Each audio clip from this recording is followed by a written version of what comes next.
Bendiciones a todos. Continuamos con el tema el fruto del Espíritu y en esta ocasión vamos a hablar de la fe.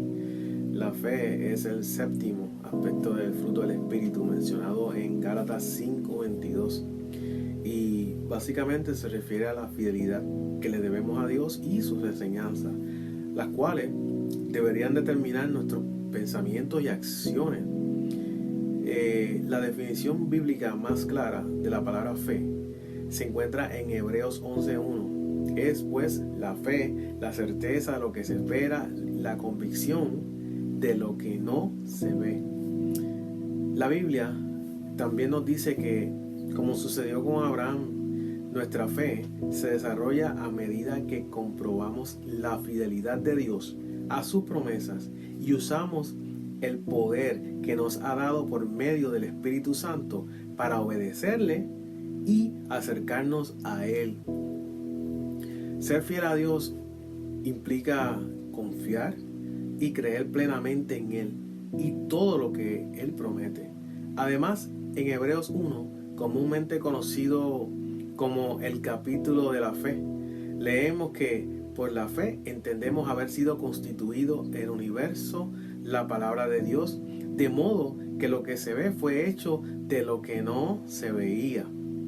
La fe nos confirma la existencia y amor de nuestro Creador y nos impide creer que la vida humana es producto del azar.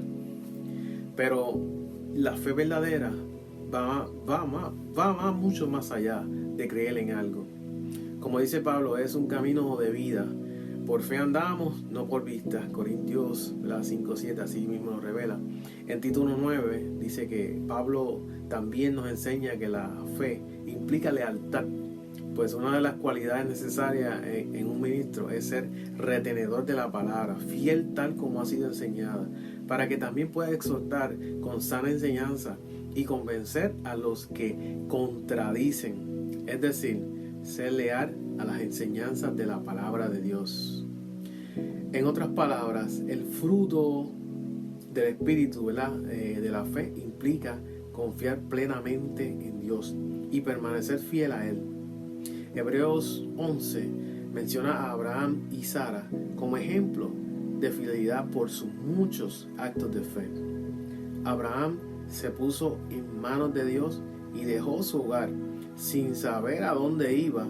Habitó en tierra extraña con su esposa y esperó pacientemente en las promesas de Dios. Por su parte, Sara confió en la promesa que Dios le había hecho y recibió fuerza para dar a luz, aún siendo de edad muy avanzada. Además, cuando Dios le ordenó a Abraham sacrificar a su único hijo, él estuvo dispuesto a hacerlo, porque confiaba plenamente en el poder de Dios. Dios sabe lo que hace. Y vemos que Dios, a través de esta orden de sacrificar a su hijo, nos comprueba a nosotros la fe que tenía Abraham en él, sabiendo que Dios tenía el control y opera a nuestro favor.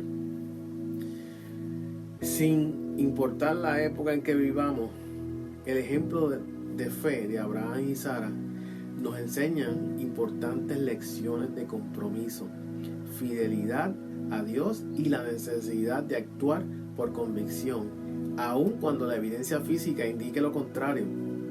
Aunque su fe no siempre fue perfecta, Abraham y Sara supieron poner a Dios primero y Él los bendijo abundantemente. Pero ¿qué tan leal soy a Dios? ¿Es Dios lo primero en mi vida? Si es así, ¿cómo lo demuestro? La fidelidad va mucho más allá de estar ahí cuando nos necesitan. Ser fiel a Dios implica tener un grado de compromiso y lealtad que desafía al razonamiento humano. Creer en Dios no es difícil, pero sí se requiere de fe para creer en sus enseñanzas, de tal forma que esto nos lleve a cambiar nuestra vida. Qué hermoso. Dios te bendiga y Dios te guarde.